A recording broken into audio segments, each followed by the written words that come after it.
Hello, everybody. How you doing? So it's a slightly later content and cocktails this evening, and so welcome to Thursday evening's regular live show, Content and Cocktails. It's your chance to have a weekly deep dive into all things video. So we are live in lots of different places tonight. We are live on Instagram for the first time. So hello, Instagram. Hello, how you doing? I'm having to multi-stream here. What's all this about? Why do we do this week in, week out? Well, this is my chance to have a deep dive into all things video marketing, really, but at the same time to enjoy a cocktail. I love video, but I also love a tipple. Would it be wrong to mix the two up? I don't think so. So I was given a book by my grandpa many years ago. This is a long time ago. And it's a book called 100 Cocktails by somebody just enigmatically called Bernard. And in this book, which is a 1945 War Standard Issue cocktail book, there are 100 cocktails. This was not published in 1945, and some of them are great, some of them are unpleasant. But tonight we're going for a Manhattan. And the recipe in here for the Manhattan is a quarter measure of Canadian Club whiskey, quarter measure of Italian vermouth, a couple of dashes of Angostura bitters, a cherry, and a tumbler full of broken ice in which it is stirred. So, you know, a pretty standard classic Manhattan, but weirdly, it's one I've never made from here before. So it's a chance to kind of give something different a go. So if you are here on the live for the first time, say hello. Tell me what you'd like to know about video, and I will do my very best. This evening, I'm going to be joined by Kerry Hales, who is a friend of mine and somebody I'm in a mastermind with. And she has published a book today.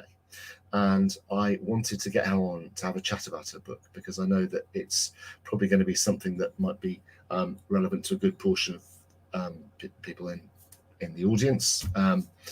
And she's a wonderful person with a fabulous story and huge amounts of kind of wisdom and insight to share, and I think you will find it to be a fascinating kind of fascinating conversation. So I'm going to make a cocktail.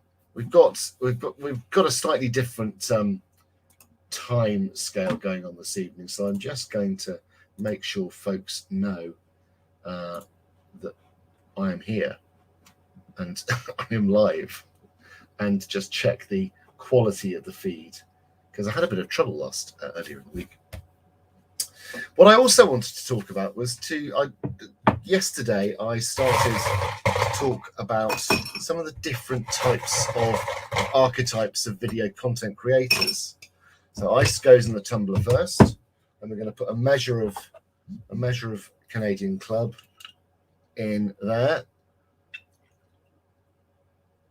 Oops, and then just mix it all up. So I was talking about kind of archetypes of video creators, and yesterday we talked about the occasional creator, the sort of scattershot creator, the kind of person who will make content but to no particular schedule or kind of without much purpose behind it. Creates really interesting stuff, but doesn't necessarily do it with kind of with purpose. And I had quite a few people get in touch saying, "That's me. I'm not a consistent creator," and they were sort of asking how they do it. And one of the ways I said, "Well, come over to Grow Your Business with Video, which is our Facebook group, which is where you can kind of go on a journey to become a better video creator." That's free, and I'm primarily live actually in Grow Your Business with Video. Cherry into the cocktail as well. Give it a bit of a stir. There we go. Manhattan. Cheers, everybody. It's good. There are some real horrors in this book, but actually the classics are always worth having. So Kerry's going to come and join us in a bit, but until then, I'm gonna ramble on. about video. So the next kind of video archetype that I think is worth having a look at is the person who never gets started. Person who really wants to do video, wants to do lives, wants to do pre-records, but finds lots of reasons not to. They never feel they've got the right kit. They don't feel they're in the right frame of mind, or they get set up to go and they can't quite bring themselves to press the go live button. So this type of person has great ambitions to be a content creator, but never quite gets going, and sort of goes through a cycle of feeling bad about not getting going with video, but when they come to do it, psyching themselves up to do it, but never actually doing it, or just never really having the pieces in place in the first place. But that's a slightly different archetype. But the never quite gets going person is somebody who has a lot of good intentions. And I know there are plenty of you out there, because I was that person as well. Very good at helping other people with their video content, not so good at getting it done for myself. And when I started to do that, when I started to actually create and started to make things happen for myself with video content, that's when I saw some really amazing changes in my business, just as I've been seeing for my clients for kind of 20 plus years. When you create content with a purpose and you connect it to your ideal audience, amazing things happen. But you can have all the wonderful intentions in the world, but unless you start to create, unless you make content and get it out there, that change is never going to happen. It's always going to be a might have been, woulda, shoulda, coulda kind of thing. And I've not met anybody, with one exception, but he was a research scientist who really, really did not want to be in front of the camera and could not see the reason why he wanted to be in front of the camera. And he'd been pushed in front of the camera by his boss. He didn't want to be there. But in 20 years of helping people get going with video, I've only had one person who I truly couldn't get enthused and passionate about it and actually loving being in front of the camera, because it's about that connection fundamentally. So what are you? Are you somebody who holds themselves back, or are you a kind of an occasional creator? Got some people, I can see people watching now. Because normally this is at 7 o'clock, so we've had a sort of last minute change of hello Helen. So we've got some comments. So this is going to be a bit weird.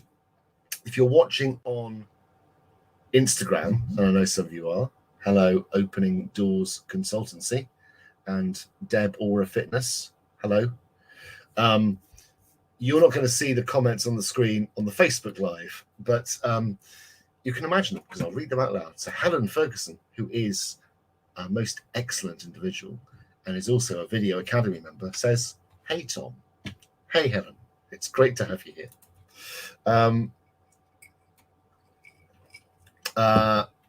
Yeah, so what kind of creator are you? Are you the sort of person who holds themselves back, quiets their own voice, when in fact there are people out there who need to hear from you, who want to hear from you? And it's kind of, if you've got an amazing message to spread, then get it out there. I can see Kerry is here. Kerry Hales. Hello. I'm going to bring her on here. Are you ready, Kerry? 3, 2, 1. Hello. So this is gonna be weird. I'm just gonna say. So this is where I hadn't really thought this through massively well. In as much that obviously some of you are going to be able to see Kerry here on Facebook, but that's funny. on Instagram you're just going to hear her. So I could visualize me. I could turn this around, and that would be weird. That's weird. But how are you? It's been a bit of a busy day for you, hasn't it? It's been a bit of a crazy day, Tom. It's been a bit of an amazingly crazy day. Cheers. I went and got my G&T especially. Well done. So tell me, why has it been a crazy day, Kerry? Who are you, Well, first of all, and what do you do, and what's been going on? well, I'm a best-selling author, Tom. That's who I am. Kerry Today Hales, was. best-selling author. I know, that is very crazy. So today was the launch day of my book called Life Lessons from Your Knicker Drawer, which very much does what it says on the tin, which I like. And so today we are both part of a fabulous mastermind called Destination Inspiration, and part of that is a publishing book deal. Now, my book has been formulating for the last 6 years, and that was one of the reasons why. Yeah. It's not just like, because the reason why I wrote it was because it happened to me 6 years ago. I was standing in front of a mirror and I was thinking, I'd spoken to a coach about how I wanted to feel about my body. I was 45, and I said I want to be sexy, lean, and strong. And she was like, right, okay, that's your affirmation. I was like, yeah, that's what I want to do. Yes, I want to do. And I thought, right, okay, how do I make this real? So I thought, right, I'll just start with my underwear. So I took off my clothes and I took a picture of myself, which is now broadly displayed in Best Magazine. You send these things off. You don't really think them through, to be honest, Tom. My friend messaged me. She went, "I think you're really brave," and I was like, "Well, I don't know. I am quite brave." Well, what does she mean? I was, "Oh God, yeah, I did send them that." Amazing. So that picture was the start of me then thinking, right, okay. So I stood there in a bra that was 2 out of 3 clasps was broken, and a pair of 70-year-old knickers, which belonged to my mum. My mum was dying at the time of cancer, and anything that she put on her skin was really itchy. So you'd go around and she'd give me clothes, she'd give me any different things that she was sort of just getting. So of course, you take them home, and I put them in my knicker drawer, and they ended up on my arse. And I just, we just stand there and you look and you think, it's hardly surprising that I don't feel sexy. Look at me. I'm standing there in a pair of 70-year-old knickers. So, right, I'll just start with my knicker drawer. And I had that idea of like what I wanted to feel like. And then I looked in there and I literally emptied the whole thing out onto my bed. And there in front of me was my life. My life of so many things. As a woman, there's so many attachments to the stories in our underwear because it's such a fundamental part of who we are and our personality and how we feel about our sexuality, our sensuality, whether we put on things for other people. And you get to start a certain age and then you start to think more about what you want yourself. But when you look in your knicker drawer and there's a part of that does fit you, that does make you feel good, that does, wear well. It's a very small part of it, like a really tiny slither. And whenever I talk to people, women about this, they sort of look as if to say, "Oh," and then all of a sudden they just sort of glaze over a bit, and that they're just going off to their knicker drawer, and they come back and like, "Oh my God, that's me." I'm like, yeah, it's all of us. It's all of us. It's not just you. It's okay. And so then I looked, because in my work, I use a lot of analogies and generally about people's lives, that's connecting them with them, obviously not with men, not necessarily knicker drawer. And it's not necessarily knicker drawer with every woman. It's about... Well, I was going to say, just take a pause there. So it might be worth just telling people what it is you do. So I'm a transformational life coach. So people come to me who I declutter their head, to transform their life. So it's very much of people come to me when they're overwhelmed, they just don't know what to do, what's the best place to start, or they're overburdening themselves with a lot of busyness in their lives, and instead of, and it's a huge distraction generally, and also it's a it's a confidence thing of not actually following what you really want to do.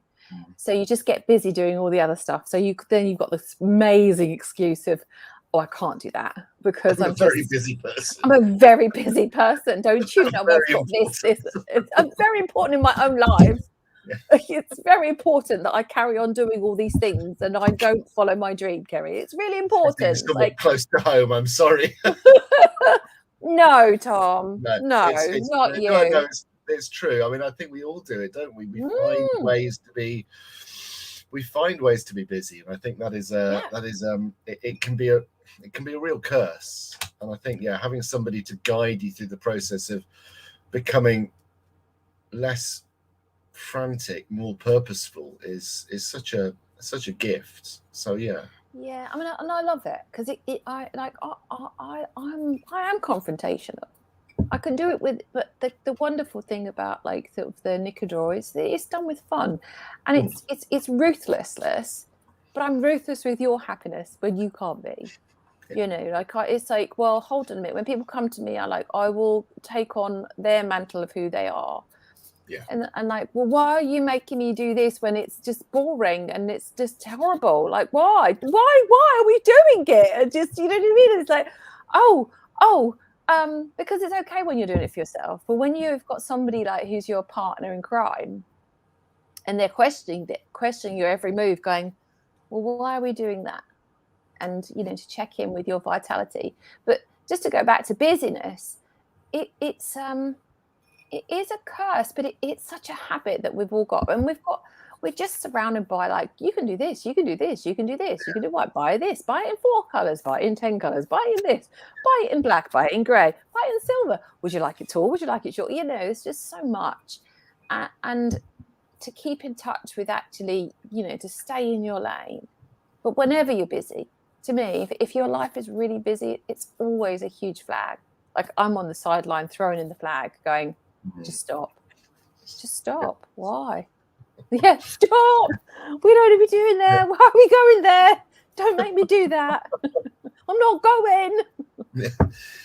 God, yeah. I think it's so, you know, I don't want to sound like I'm a million years old, but I feel in the age we're living, there is such a wash of information, and you know, particularly as business owners, we're encouraged to be doing stuff. You know, are you on Instagram? Are you doing a YouTube channel? Are you writing? Are you writing your emails? Oh, and by the way, are you doing all the delivery work as well? Are you actually doing the stuff that's going to make you the money? You think, oh God, when can I stop? yeah. And you can't, you know, it's just like, and then like today was just crazy. I mean, not crazy. It has not stopped all day. Take me through your day. So what things have you been doing to promote your book? Because I'm really interested to know what sort of market, because you've got an Amazon best-selling position. You had some really good PR. Yeah. What have you been doing to sort of get yourself, I mean, apart from, you know, the heroic act of writing a book, I have yet to start my book in any meaningful way. And I say that out loud, and I'm sure that Abigail and the crew will start going, hang on. Well, you said it to me, so you know. Yeah, there we go. And I'm just saying. When anybody says anything like that to me, I'm like, you know who you're talking to. I wish, So what's the process been? How have you been doing, sort of pulling that together then? So obviously that sort of the writing the book and everything else, and sort of that has been a gradual thing, and as that goes along, and then all of a sudden sort of, you know, about 3 weeks before, because you know, you've got your due date a long time before. And like for me, today is International Underwear Day, so it was an easy win for me because obviously it's knickers. So So that was set, and then obviously sort of, because I knew that was coming, you're kind of plugging beforehand. You know, you're really mentioning it. You're kind of talking about it. You're kind of talking about it, but not about it, because depending, you don't. When you are looking for an Amazon bestseller, sort of, there is a process to go through, because obviously, like my book hasn't sold like 20,000 copies to become an Amazon bestseller, not yet.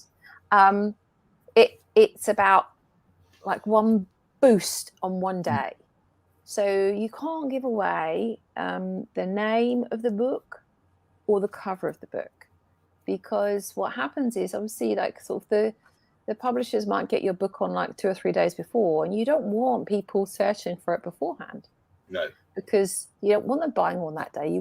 I wanted everyone buying today, hence, so you put down a rock bottom price to get as many people to buy as possible. So it is a marketing ploy. Yeah.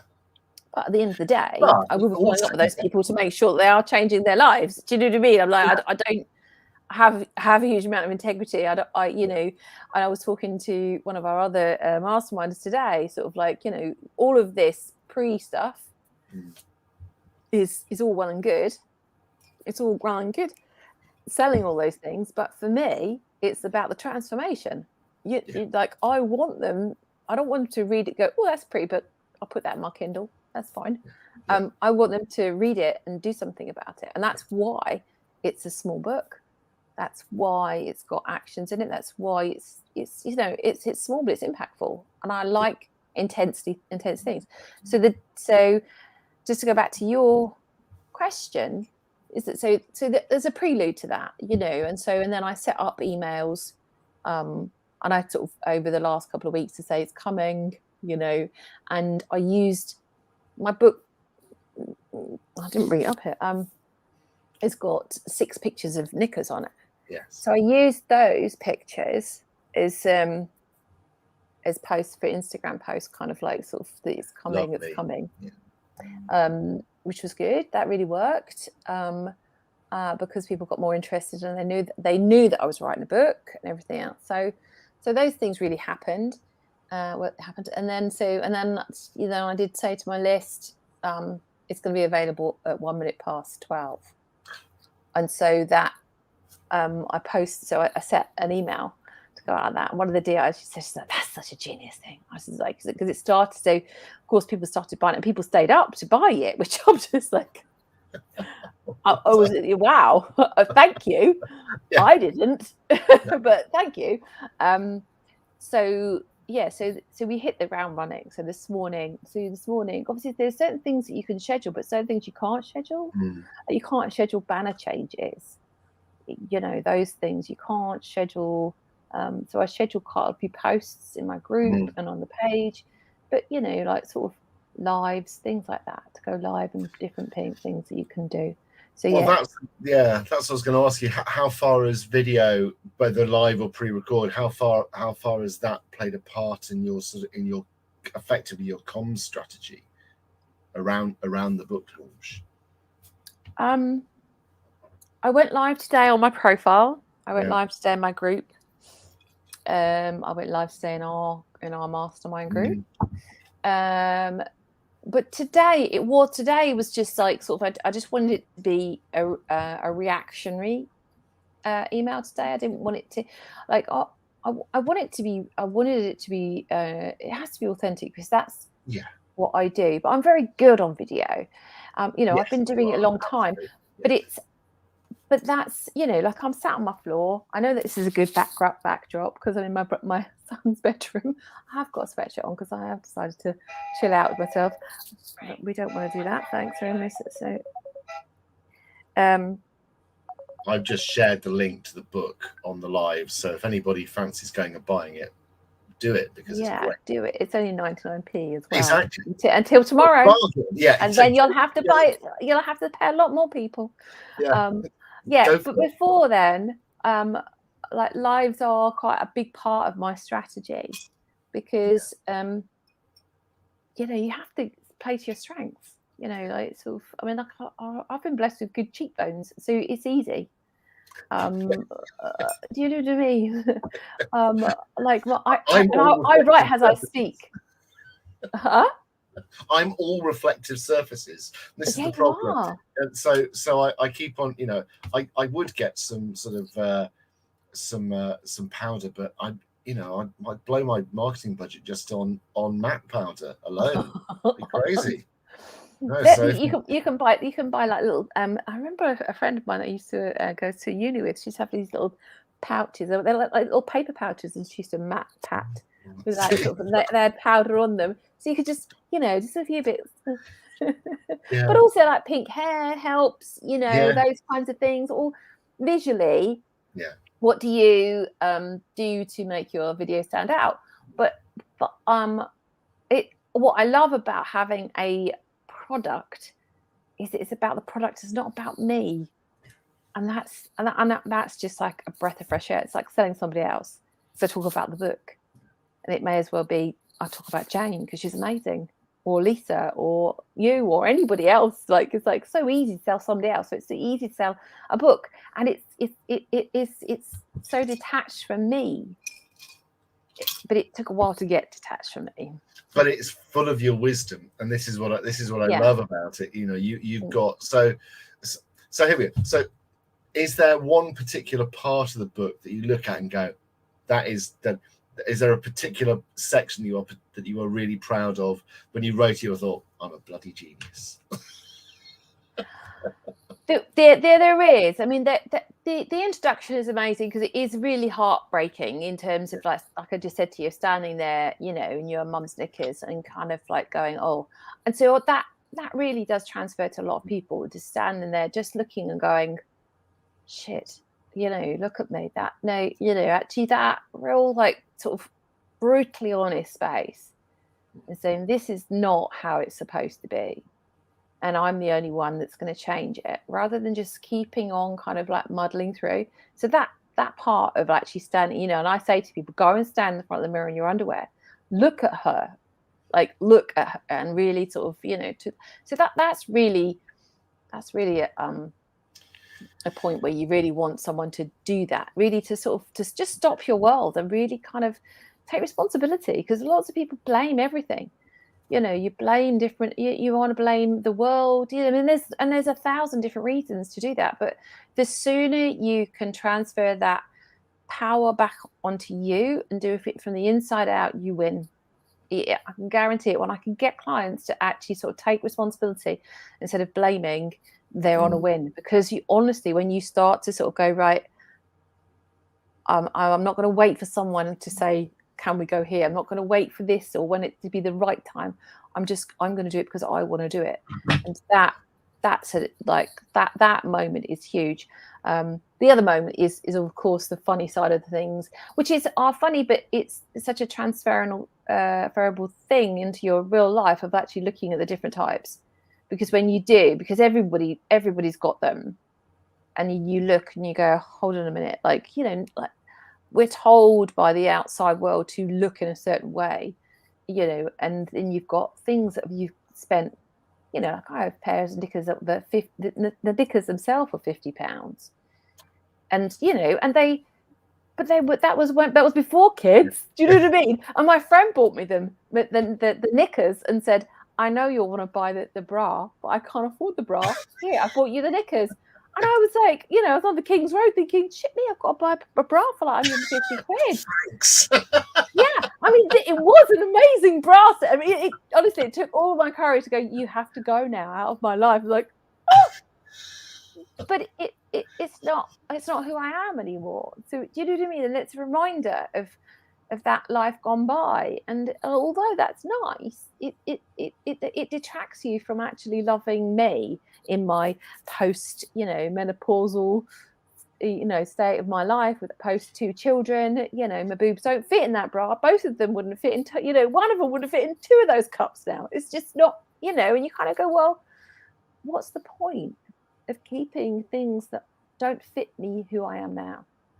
Who is this person in front of you? I think that is just so transferable to, like you say, there's this wonderful kind of propagation of understanding from this simple act of looking in a drawer at the various kind of underwear selections. You think, but that applies to everything. I mean, you know that I've been sort of going through a process of decluttering just in the most. So Una and I, when we got together, we just amalgamated all of our stuff. I grew up on a farm, and the kind of the reality is you have space. You can put stuff in a barn, and so the capacity for clutter. Until recently, there was a barn at Mum and Dad's farm. You know, the end of Raiders of the Lost Ark, when you're looking And it's like there were boxes in there that were not mine, not my parents, but my grandparents. Oh man.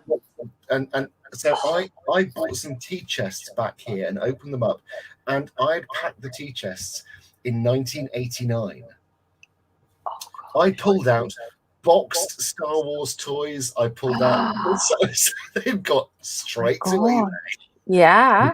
Hi both. There we go. David Williams, another DI legend. David. Hello. Yeah. But that the craziness of that clutter in our lives, both mental and physical, and as someone who kind of is quite happy. I mean, somebody with ADHD, as I have had a late diagnosis, the fact that I was able to shove things in a barn and just forget about them, that's great. But now I've had to deal with it. It's horrible. Yeah. It's hard. Yeah. It's hard. It is hard, and it's hard. I totally, because I moved. We had 2 children, and we moved 5 times in like 5 years. And it was mad. So that really helped me in. You move once, and you have a box of stuff, and then you move it again, and you're like, well, I haven't even looked at this box. Why am I? What? It's not even been unboxed. No. So you do look at your life much more ruthlessly. And I think also, in terms of that emotional clutter, my mum died, thank you, David. The clutter, congratulations on your book launch, Gary. Thank you. There was, and I fell out with my dad. So I didn't have I had a very brief moment in my parents' house to collect some bits from my mum, and that was it. And and I know people who, like one of my friends is so organized that her and her sister have gone around her mum's house and they've got different color stickers, and they've stuck their sticker on all the things that they want to have when they die. I kid you not. And I'm just like, oh my word, it just doesn't happen like that. No. And there's so much of like you say, that stuff, and you can get such a big story attached to but that was grandma's favorite spoon, and you think, but would she want you to not live your life by having that spoon? And also there's the responsibility of this is your life. Not your life via their life. Yeah, that's it. You're not a museum curator, and so no. His mum and dad died within relatively short space, which the mum, Cassie died from cancer, and John died of a heart attack later on, and we inherited the content of their house. So we had 12,000 books at one point. We've now got it down to 6. So, you can just see like a tiny that's a double. So, but a lot of it, like you say, that what you just said about that kind of that emotional connection you have, particularly if there's been an unexpected or kind of painful death, and you end up mixing up all sorts of emotions with the things, and they get intertwined. Yes. Do you know what I mean? Because you could have had a brief, or heard at the end of a conversation that wasn't, you didn't hear the beginning of it, that might have said, I love that book, and you might have kind of, and then internalized that to being a really emotional part of something. And actually, they're looking down from you and going, no, you didn't hear the whole story. It was George that loved it. I hated that book. Right? You know what I mean? You're like, oh, and then you're living your life through some absurd, story that isn't real. And it's like, is that more powerful or more important than you saying, actually, I'll have one of their books, 2 of their books on a shelf, and that's what I love. So I do have a couple of books that my mum had as a child, and one of them is about film stars. I mean, my sons look at it. I mean, it's a funny book. Do you know what I mean? That before, with much TV and everything else, you used to have to have a book about film stars. Yeah. And it's lovely because it's one. There's 3 books, and that's it. Yeah. And that's a very different feeling of having a memory box about somebody, or you know, like even sort of the other day when I was clearing out again, when the boy's dad moved out, and I had a whole box of baby blankets, and I was like, why do I need a whole box of them? Like, you're just like, they're just baby blankets. I mean, they're all different types of cream and white, and they're nice, but with a particular time in life, and yeah. But if you don't look at them quickly, yeah, that like you say, like sort of, you know, you end up with 1989 and open it up and going, oh, I mean, 1989. I mean, it's just it's a long time ago. It's like, you know, what I realise is I don't need 300 copies of the Beano or whatever it was. No. That's, you know, that's just, it's not going to make life better. I was like the kids, and the kids are like, why do they keep beating the kids in this? It's like, it's the Beano from the 80s. So you keep one as a representative, and everything else was just like, I put it on, I was like, who wants a load of copies of the Beano? And people, somebody went, yeah, so my shit is now yours. Good luck, farewell, and thank you very much. I'll take your money. I'll buy myself a new camera. I was like, I just want to get this stuff gone. Yeah. It's crazy. Well, okay, so how can people find the book? So I've shared an Amazon link, but they can share it on yours, or easily just go on kerryhales.com. It's on the front page, and they just click on it, and it'll take you to where you need to go. And you can buy on for some reason the hard copy doesn't come out until the 8th, but the paperback is out, and the Kindle is out at 99p until tomorrow or another. You've got another couple of hours. I think I've ordered both. I think because, you know, because you're very kind like that. I'm sure your wife will be thrilled.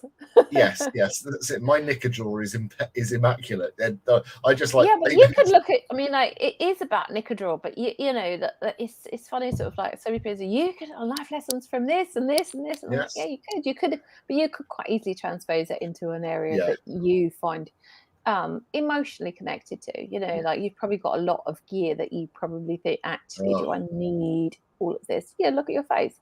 You see, it's all there. Life lessons from my enormous pile of crap. Yes. My next book title, thanks, Tom. But it's true. I mean, it is true, you know, in terms of like, because I was talking to somebody, sort of, I was talking to my hairdresser, who was this lovely gay guy, and he said, well, I said, you know, it's for women. And he said, or gay men. And I said, well, anybody who has that emotional attachment, but it's, you know, that I can't, there's not, like, it is universally a woman's place, whereas I think for men it's in different places depending on I mean, I take a very utilitarian attitude towards to underwear. So like, and most I have 10 pairs of black boxer shorts. It's like, hey, they're all sexy. Yeah, well, maybe they are, maybe they're not. You know what I mean? It is a kind of, so there is part of an element there that you can look at to look and think, am I doing the best for myself here? Possibly not, Tom. Yeah, possibly not. But I think there's. I'll be checking everyone in Croatia. Right, everybody. Who's read?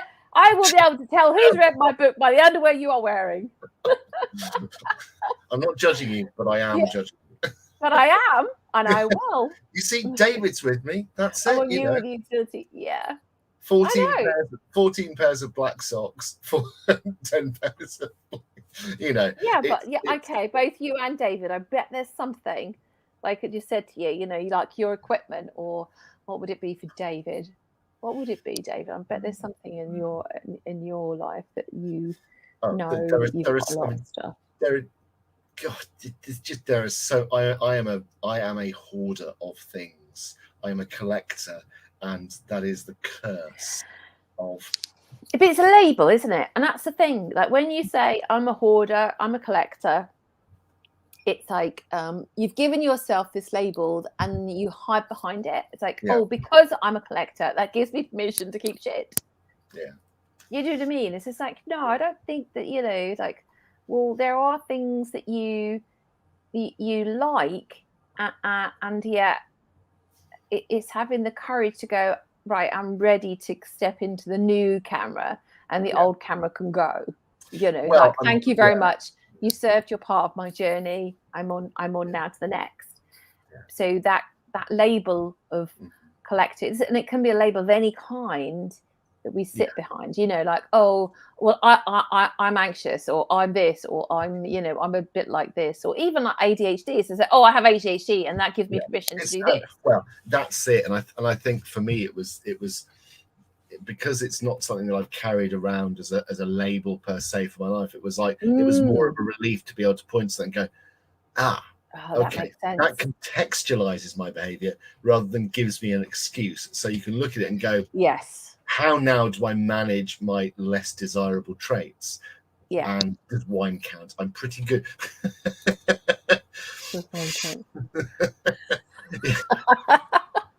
We can possibly identify with that in this house.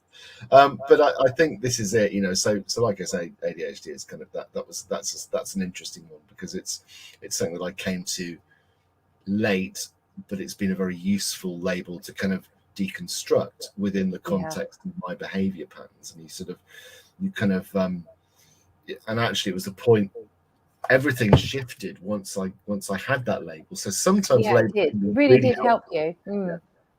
But I think it is about the process of assimilation of that. You know, like you say, oh, I've got loads of stuff because I'm a collector. It somehow makes it sound. It's like I can label. It's like I'm proud of my label. It's like, oh, well, no, it's no. I'm a collector of old shoes. It's not an MBE. You know what I mean? Like it's not. It's like no. I think it's like just go back to that. The ADHD or any label like that. It's always about like giving you the understanding of who you are to work with who you are, rather than it being something that you then hide behind. Like, oh, that gives me permission to do these things. Same as like a collector, same as a hoarder, same as, you know, any of those things. Like, I'm an emotional eater, all of those labels. It's like once you decide to sit behind it, and then it's like you blame it. Again, I'll go back to like blame versus responsibility. You blame it and you think, yeah, actually, I'm only like this because I'm that, Kerry. I can't help that, you know. And my mother was like that, and her mother was like that, or whatever. Whomever is like Aunt Mildred, she was the one.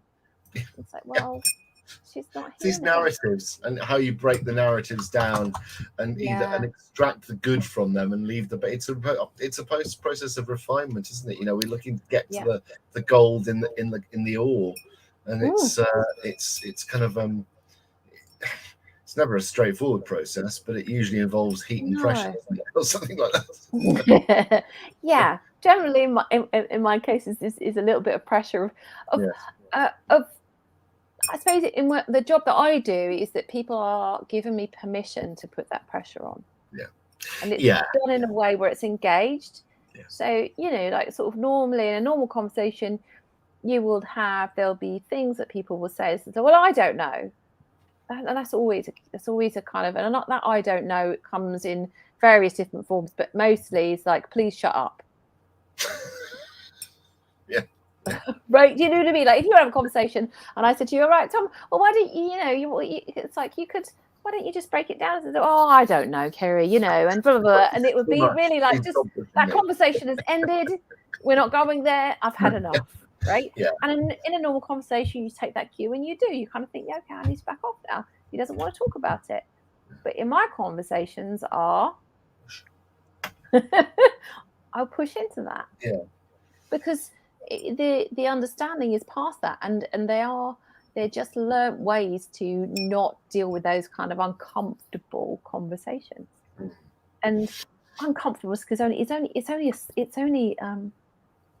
a space of time. Do you know what I mean? Like, whereas we can carry that for years of avoiding things that you don't want to talk about. Or you can have an uncomfortable conversation with me and go, well, let's just talk about that. Like, why aren't we talking about this? It's clearly, you know, it's obvious that. And if it isn't that, then it doesn't matter, does it? Well, I think it's that idea that, you know, we're very comfortable with the idea that as a society that individual moments of trauma can have lifelong lasting consequences. Yeah. But the idea that individual moments of positive decision making or positive intervention can have lifelong impact. For some reason, people just think, nah, it takes more than that. Yes. But I think it's a much. The two things are so intertwined. You know, I have a history of art degree. I have absolutely zero zero qualifications to talk about matters psychological, but it seems that we are happier to accept that trauma happens in a split second, but sort of positive change takes some kind of grind. But actually, sometimes it doesn't. An intervention like that, a frank conversation, a loving conversation, somebody being positive can have profound change impact. Oh my word! I mean, it's like switching on a light for some people, and it can literally be that. And you can see that they come out of like and go, oh, and then all of a sudden you can see their thinking that wants to take them back there, you know, just as like what's happening now, and they're like, and you could kind of go, ooh, and they want to, you know, they pop out and they want to go back. It's just like it can't, you know, their mind will go, it can't be that easy. It can't be that easy, Kerry, that just by noticing this is enough. I'm like, well, but what if it was? And then they pop out again, and you know, you just and sometimes it's they have to go in and out, go in and out, going out, and you just hold that space, and that's enough. And the same, like, you know, really is this book. It's like, what if just by looking in your knicker drawer and getting curious about what's there could change your life? What have you got to lose? I really like that kind of that assessment. I'm a big fan of using those kind of stories and almost allegorical kind of takes on things to provide an insight. And it's hey, look, you're following in a time-honored tradition here, aren't you? The parable of the knicker drawer is one of the least well-known. Yes, exactly. Who knows? What have we started? I don't know. You know, it's a funny thing. It is a funny thing, like, you know. And I just love the fact that it's so, like, I've posted quite a few times today, just of like, if anything from this is the fact that you know, and I went away this weekend with some school friends and said, like, if there was anybody in school who was less likely to be a best-selling author of a book, it would be me. Would be me. And they both, all of them went, yes, like almost like, yes, what happens? Like, how did that happen? And I'm like, gosh, you know, and I spoke to, there was a boy at camping, and he was talking, there was a crazy, you know, it's one of those questions of like, what if you was going to write a book, what would you write it about? I mean, it's just like, I'm like, really? Is that really a question? Did you not make that up? Like, I'm like, well, it does so happen. And of course he sat there and he asked this question, and I went, knickers, because I've just written a book about knickers. And this, honestly, I think he was about 12. He looked at me, he went, I've bitten off more than I can chew here. Like, what? And he looked at his mum as if to say, help. What do I do? What? What? And I said, yeah. And their mum said, yes, she has. She's written a book about knickers. And he was just like, this 12-year-old was just like, and I said, see? I said, so whatever you've decided, whatever you think that you can write a book about, you can. Yeah. I said, because I've written a book about knickers and I've got pink hair. And he's just like, this little boy's like, I went, oh, like, oh. Right. It's a lovely moment, you know, just to like, you know. I'm going to draw things to a close now, because I'm aware that we could probably keep talking forever, actually. And I have two, I've driven up to Worcestershire and back today. My kids, my kids fell asleep in the car and they're completely live. But I think they're both both sort of bedding down now, so I can legitimately go upstairs. Come on. Yeah, you can do that. Yeah. So, Harry, thank you so much for coming in and sharing your wisdom and wit. I exhort everybody who is watching, if you're watching this now, go and buy the bloody book. If you're if you're watching on replay, go and buy it. It's a great book, you know. And actually, whilst it is Knicker specific, I think actually there are lessons for both pants and knicker owners alike. So I might not be your ideal audience, but I think which you are because you bought 2, so you're my ideal audience. I will love you forevermore, Tom. Do you have any final parting words you would like to share? I just think that changing your life can be simple and it can be fun. And that's what I wrote in the dedication at the front of the book. Of just, if anything, like you said earlier, it's just like, it hasn't got to be difficult. You can just do something really simple and it can change your life, like, dramatically. It did mine. It can yours. Fantastic. Kerry, thank you so much. I'm gonna wrap things up now, but I will. Thank you for having me. I'm a cocktail. Yes, enjoy. Well, I'll see you in a minute. Wow, amazing. I think it's been fantastic to have Kerry here and actually share her insights and thoughts about how taking a look at something which you wouldn't normally consider as a place to find insight and inspiration is actually kind of a place where real change can begin. So yeah, go and buy the blooming book. It's great. There's not been a huge amount of talk about video content tonight, but I don't think that really matters, because actually there's an awful lot of mindset stuff that propagates out from this kind of decision making. If you can make positive decisions about how you show up in life, that kind of in turn helps how you show up visibly in your business. So go and have a read of Kerry's book, and that's all I'm going to say in a minute. I will be here next week at 7 o'clock rather than 8 o'clock, because life is getting back to normal. Thank you for being here. I will see you next week. Take care. Bye-bye.